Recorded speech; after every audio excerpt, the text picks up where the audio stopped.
So I figured I'd just do a quick video update about one of the things that we have to do before we move. So this is a livestock trailer that was given to me, but when it was given to me, it was kind of in rough shape. So the wood floor had to be removed and I have to replace the wood floor. All the electrical lines were severed, cut, the lights didn't work. I had to get new lights, put new lights in. As you can see, I'm working on the electrical now. And also I did new bearings, the wheel bearings, so I've replaced those, put new wheel bearings in both sides. I left that off so I could work on hooking up the electrical brakes, the brakes for this. So wheel bearings done, electrical in process. After I get the electrical all buttoned up, I've ran all, well, you can't see over there, but I've ran all new wires through the tube to where the lights, I have to put corner lights up there. And then I just, I am a skilled at a lot of things, master of nothing. So really not doing this trailer justice because I'm not painting it with rust proof stuff and I'm not removing all the rust. I'm just doing what I have to do to, see all that rust? Just doing what I have to do to move my livestock out of here. So, and then that's the brake line, the electrical brake line going from that side to this side, and then it will run up to the front underneath the trailer. So I got that done, and then I'm gonna also try to install some lights in here in case something happens on the way.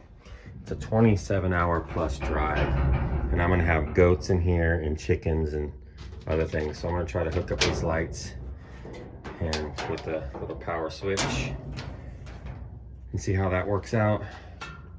But yeah, I just wanted to give you a quick update, on one of the many things that I've had to do to prepare for this move.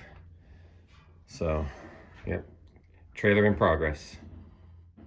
Okay, so you saw the trailer prep that was happening.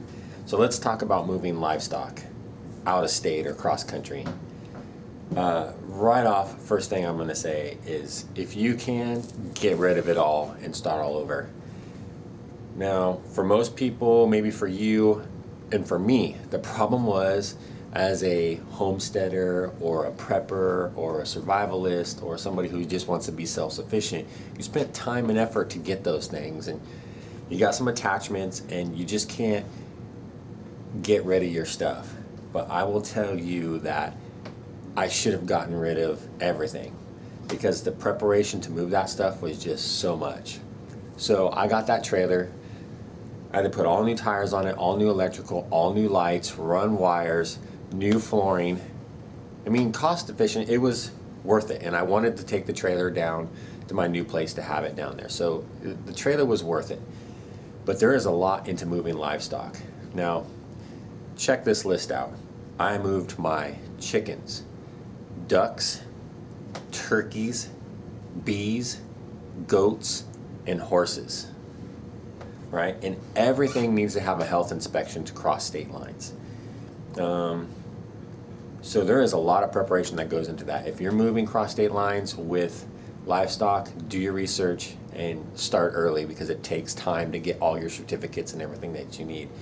And sometimes it's just not worth it to pay for health inspections for like chickens, unless you've got some really valuable chickens and ducks and geese and turkeys and all that stuff. But just if you can, I know it's hard, get rid of it and start all over. So you've got the transportation. We had to borrow a trailer to move the horses. We ended up with 2 livestock trailers and a boat full of chickens, ducks, and bees and everything else. So we had to borrow a trailer and, pay to use it, plus a trailer that we had to move all those down.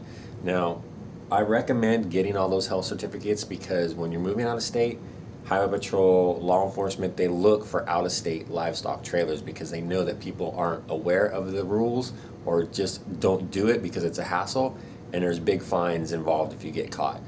With that being said, we did not get stopped on our trip at all. We made it through, but we were prepared with everything that we needed. So, and then On the other end of it, when you bring all your livestock to your new location, if your new location isn't ready for it, you're going to have issues. You're going to struggle with finding places to put your animals, and things that I'm running into, at our new place already.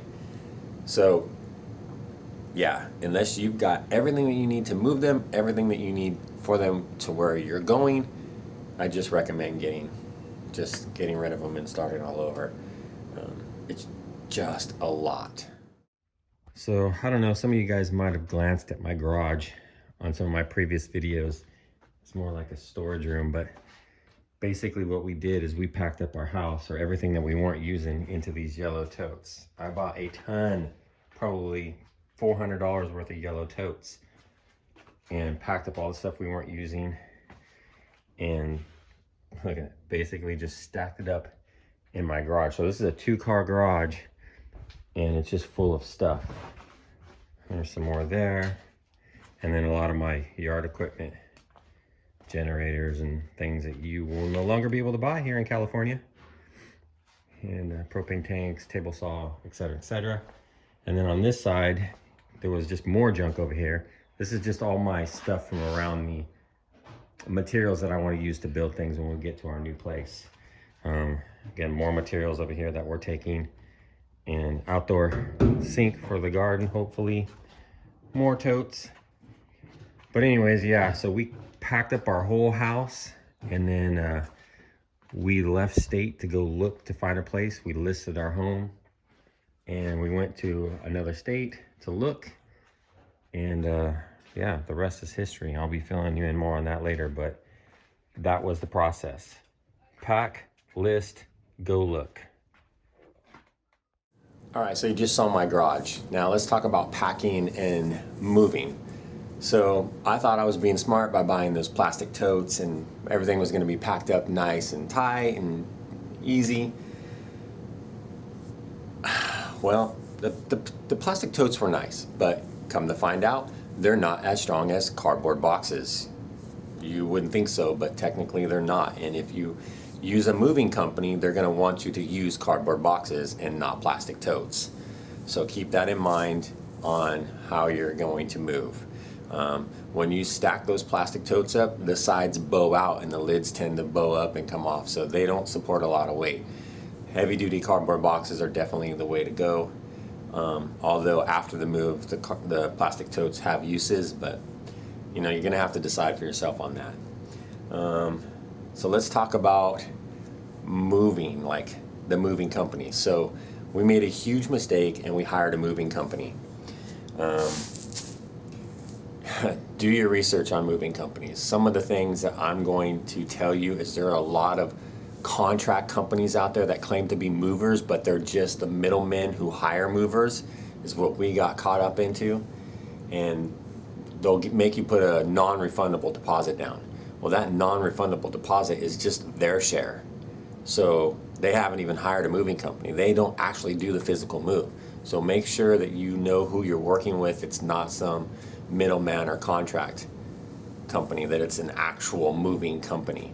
Read all the fine print, because after we paid our non-refundable deposit, I mean, honestly, we lost about, was it $7,000, I think?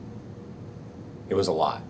And we just ate the cost because we didn't want to deal with all the other nonsense, all the horror stories that we read about after we hired them. Please do your research and look at reviews.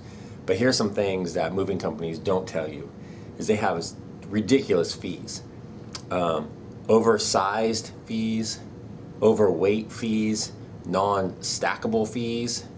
So like if you have an item that you can't stack things on, there's a fee for that. I mean, when I bought I bought two 26-foot trailers. Well, not bought, but that was what I was getting, was two 26-foot trailers. And I thought, okay, great. Fill up the 26-foot trailers. I got the whole trailers. It doesn't matter how much space I take up, but they charge you for it. Like, I was thinking they were my trailers, what fit. If it didn't, it didn't. But if you put something in the bottom, they charge you a fee because you can't stack on top of that, which is ludicrous because you've rented the trailer. So heavy items, if they have to struggle to get them into the truck, and nobody can give you a solid answer because it's all based on the loader that shows up that day. He gets to make the determination. It's too shiesty. And then they can't give you an appropriate estimate time of arrival. The reason that they can't do that is because they're a contract company. So a lot of times your belongings get moved from one trailer into another, from another, or transferred from trucking company to trucking company, and they pay per leg. So they just really have no idea how it's getting there. If you're gonna go with a moving company, go with a reputable moving company that is the actual moving company, and pay the big bucks to get the whole truck and then drive it straight to your house. We couldn't afford that, but there is a lot of shystiness going on in the moving company industry.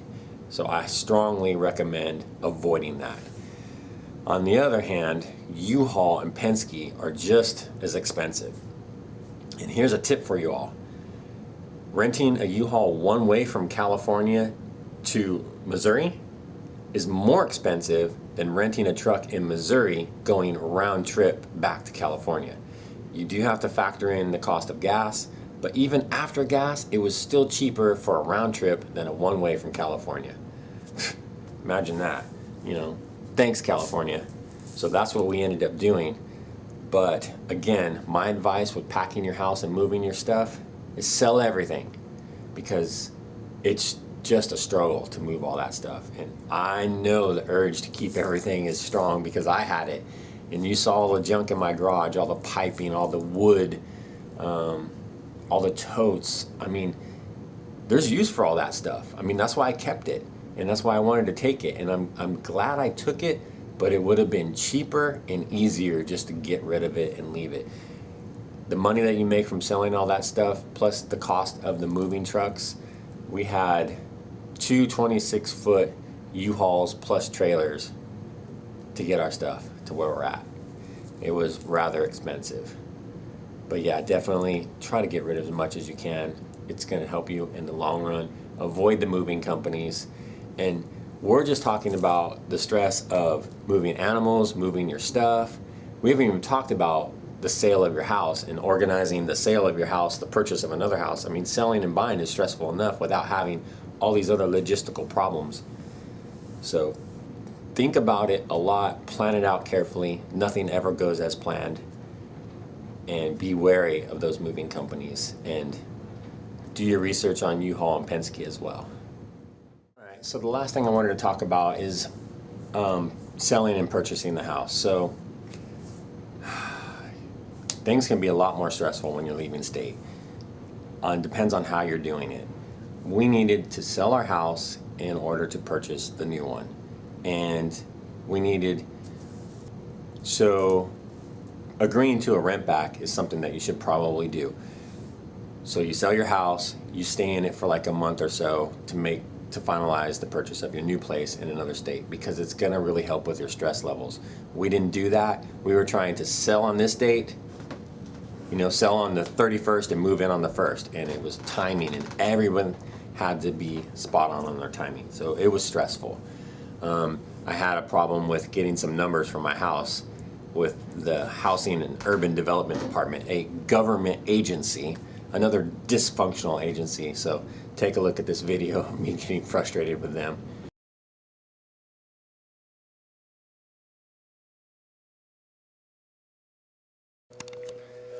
So here's my early morning rant. I'm on hold with HUD. Yesterday, I spent 3.5 hours on hold. I called them as soon as they opened up at 5 in the morning, Pacific time. And I've been on hold. Thank you for calling HUD's FHA Resource Center. Due to impacts out of our control, we are experiencing unprecedented call volume, and customers are experiencing very long hold times. You can continue to hold for a customer service representative, or for faster service, view our online FAQs at www.hud.gov/answers, which are available 24 hours a day, 7 days a week. We appreciate your patience. Yeah, I bet you do. So now I've been on hold for an hour and 10 minutes. I called at 5 o'clock when they first opened up. How many possible people could be in the queue? Government agencies are large, ineffective, inefficient bureaucracies. Have you ever been to DMV lately? Social Security, HUD, anything to do with the government just doesn't work. The government is no longer for the people. They should not get a penny more of our money. They should not expand those dang bureaucracies any larger. It should be rebuilt from the ground up. It's ridiculous. If you went to any business or establishment and got service like you get from the government, you'd never go back. The only difference is we have no choice. 3.5 hours yesterday, an hour and 10 minutes this morning at opening. It's ridiculous. I doubt there's anybody even in this office. HUD's FHA Resource Center. Unbelievable. Impacts out of our control. We are experiencing unprecedented call volume, and You know, customers people, are exerting very long hold this is the times. kind of You can crap we get from our continue government. customer service representative There's definitely cause for for faster concern. service. View our online FAQs Government is at not going to be able to do anything for you. www.hud.gov/answers, Self-sufficiency. which are available 24 hours a day, Just disconnect 7 from days a these week. damn people. We appreciate your patience. Unbelievable. Anyway, sorry to vent my frustrations, but you guys need to think about things because the government is just dysfunctional. Period. So I spared you all the time-lapse video. 3 hours, 59 minutes and something seconds on hold with HUD Service Center. You pay tax money for these government services to provide you service, and you're getting no service. They should never get an increase in the funding for these. We are experiencing unprecedented call volume, and customers are experiencing 4 hours. very long hold times. 4 hours on hold. I called at opening at 5 a.m. How many people got ahead of me? 200? How many people are answering these phones? Is this department even staffed? Honestly, dude, there needs to be accountability with the government, and it's just out of control. You know what? Defund the government. How about that? Let's defund the government. Not the police, but the government agencies who aren't providing service like they're supposed to be providing. This is ridiculous. Unbelievable. So you can avoid all these timeline issues. Definitely do a rent back when you're selling your house. That way you can finalize the purchase of your new house. You can also have them send all your paperwork to you, get a notary, sign it, send it back. That way your paperwork gets finalized without you having to go back to the state that you're moving to. You can waive the final walkthrough, or you can do a video walkthrough with your realtor, something along those lines. Will also help. So in conclusion, the best advice I can give you is one, sell everything at least as much as you possibly can to make your move easier. If you can afford it, hire a full service, reputable moving company to get it done. If not, definitely look into U-Haul and Penske. Check their prices one way or round trip. Sell your house completely first if you can afford it. I know that's going to put you out for a minute, but you know, rent a place, stay with friends, stay with family, but get your house sale done first, purchase your new house. It just makes things a lot more easier. We were on a tight budget. We needed to get it all done, have it all done nice and smoothly, but it will really help with your stress levels and it will just make the move easier. So I hope I gave you some tips and you saw some things. Maybe you learned a little something about moving from state to state. Thanks for watching. Please subscribe.